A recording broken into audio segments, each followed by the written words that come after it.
புதுச்சேரி அருகே ரயில்வே கேட்டை கடக்க முயன்ற கார் மீது ரயில் மோதியதில் கணவன் மனைவி படுகாயமடைந்தனர்.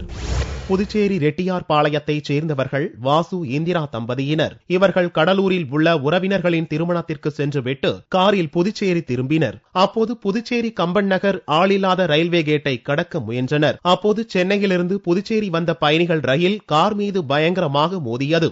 இந்த விபத்தில் கார் 100 மீட்டர் தூரத்திற்கு தூக்கி வீசப்பட்டு அப்பளம் போல் நொறுங்கியது.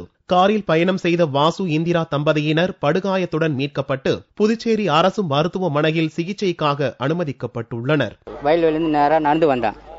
வண்டியில வந்தா வண்டியை விட்டேங்க, டர்னில் டப்புன்னு சத்தம் கடிச்சு நான் பாம்பு அடிச்சுன்னு நினைச்சேன். ஓடி வந்து பார்த்தோம், வண்டி கவுந்து போயிடுச்சு. ரயில் அடிச்சு வண்டி கவுந்து போயிடுச்சு. அப்புறம் வந்து அந்த அம்மா உள்ள இருந்தாங்க பழுத்து. அவரு ஒரு ஆள் மட்டும் வெளியே வந்துட்டார். வெளியே வந்து அது கண்ணாடி பக்கமா மின் கண்ணாடி பக்கமா வந்துட்டுக்கிறார்.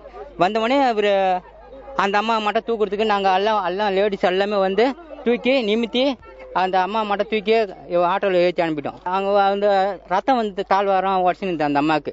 எங்களுக்கு வந்து இங்கே மெயினாக வந்து கேட்டு போடணும். ஏற்கனவே 2 மாதத்துக்கு முன்னாடி ஒரு பெரிய ஆக்சிடென்ட் ஆச்சு, கார் ஆக்சிடென்ட் ஆச்சு. அவங்களுக்கு யாருக்கும் எதுவும் ஆகல. ஆனால் இந்த தடவை வந்து ரொம்ப பெரிய ஆக்சிடென்ட்.